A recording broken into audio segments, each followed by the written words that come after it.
estar aqui com vocês.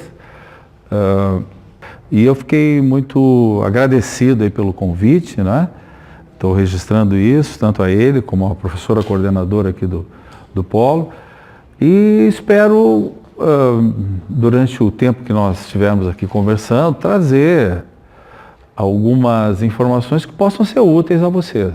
Por que nós estudamos direito? Por que essa preocupação com o direito? Talvez pudéssemos ter outras questões decorrentes dessas. O que é o direito? Nós atuamos dentro de determinados limites jurídicos, não é assim?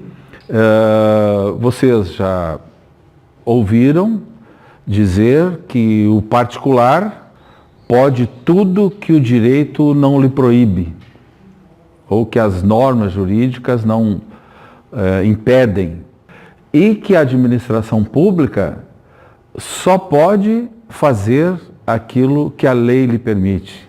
Não é assim que a gente ouve essas constatações? Também é uma verdade relativa. Nós temos que compreender isso, aprofundar um pouco essa questão.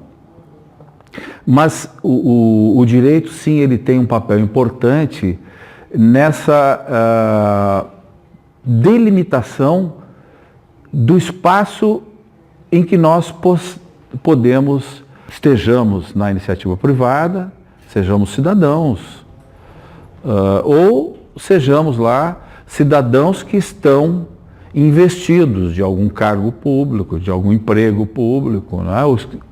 Ou que estejamos desempenhando alguma função pública. Existe a ordem jurídica, ela vai delimitar um espaço de atuação. Um primeiro ponto para nós percebermos da relevância do direito, de compreendermos o direito. Porque se nessa caminhada nós nos depararmos com algum problema de ordem jurídica, se nós não soubermos como atuar ou a quem procurar para que possa nos auxiliar numa dificuldade que tenhamos, esse problema poderá ser potencializado. Não é assim? Muitas vezes um problema que tem uma certa dimensão, se não é devidamente tratado, ele vai ser potencializado e o impacto disso vai ser muito maior para nós ou para as pessoas que estão envolvidas nesse aspecto. Costuma-se dizer o seguinte, que o direito ele serve como um lastro de proteção para as pessoas.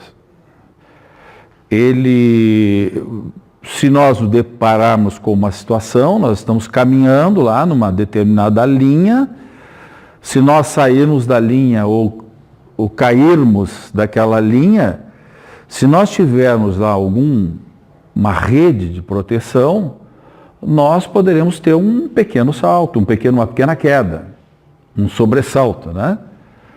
Mas se nós não tivermos essa rede de proteção, nós poderemos ir abismo abaixo. Então, não estou dizendo com isso que todos nós que aqui estamos tenhamos que saber lá direito em profundidade, conhecermos das milhares de leis que existem no país. Isso é impossível. Os que operam no direito também não conhecem essas leis. Se nós falarmos com um constitucionalista, com um civilista, com um tributarista, esses profissionais da área do direito vão conhecer muito daquele microsistema onde eles atuam. E vão conhecer muito pouco de outras áreas, de outros microsistemas. Se opera no direito, muito menos com interpretação e memorização de textos, e muito mais com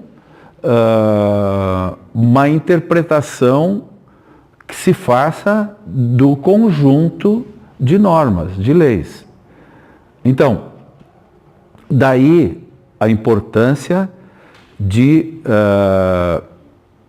quando estivermos atuando ou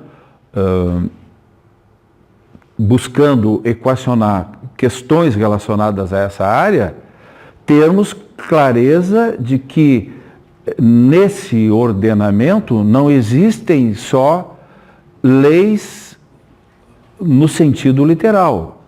Existe um conjunto de normas que são constituídas, esse conjunto é constituído de princípios e de regras jurídicas, ok? É isso que vai, então, propiciar que, mesmo que eu não saiba, assim, profundamente das milhares de leis que existem em um determinado microsistema jurídico, eu possa me posicionar em algum destes campos, dessas áreas, a partir de determinados princípios, a partir de determinados valores, a partir de princípios gerais do direito, né, que estão presentes nessas relações. O que é o direito? Já comentei. Qual é o papel do direito na vida em sociedade e quais seriam cenários possíveis para uma determinada área do direito que eu procurei aqui destacar. O chamado direito administrativo, que é aquele em que nós, da sociedade, como cidadãos, nos relacionamos com o Estado, nos relacionamos com essa estrutura existente na administração pública, que envolve pessoas, que envolve bens públicos, não é? E que envolve também e principalmente serviços públicos, prestação de serviços públicos. Então, tentei buscar um caminho que fosse didático para explicar para vocês como é que se constitui o direito, o ordenamento jurídico que nós temos hoje e que seria o ordenamento prevalente em relação a outras perspectivas, a outras visões, o chamado direito positivo, o direito que seria hegemônico quase, né? Mas que aos poucos começa a ter alguns contrapontos, né, em relação à forma com que ele se apresenta para a sociedade e os benefícios que ele traz para a sociedade. O direito positivo, ele está muito ligado à ideia da filosofia positivista. O Augusto Comte, ele é um autor que criou a filosofia positivista, que deu muito certo aqui no Rio Grande do Sul, né? Dizem que só deu certo na França, em parte da França e aqui no Rio Grande do Sul, mas teve toda uma repercussão, especialmente depois da Revolução Francesa. O pensamento positivista, do Augusto Comte, trabalhava com a ideia de que o progresso humano não pode existir senão numa sociedade que seja fundada em bases científicas. Ele procurou trazer um aporte científico para a vida em sociedade. Então, ser positivista, na percepção do Comte, era proceder através da observação e da experimentação. Era isso que ele estava se propondo na sua filosofia positivista. O Comte trabalhava com a ideia de que houve na trajetória da humanidade aquilo que foi chamado de sucessão das idades. E ele colocou essas 3 ideias dentro desse estudo do espírito humano, essas 3 idades.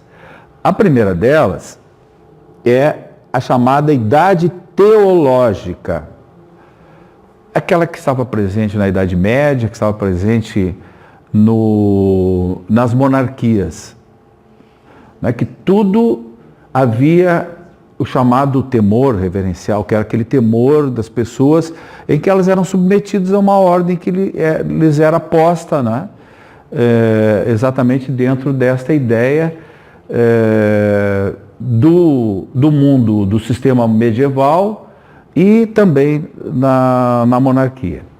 A outra idade, a chamada idade metafísica, ela envolve normas universais que tiveram um papel importante quando da Revolução Francesa, porque foram, digamos assim, a Revolução Francesa, ela desconstituiu esse modelo da idade teleológica, da idade teológica, perdão, exatamente fazendo com que as bases da religião e o sistema monárquico fossem desestabilizados e desabassem.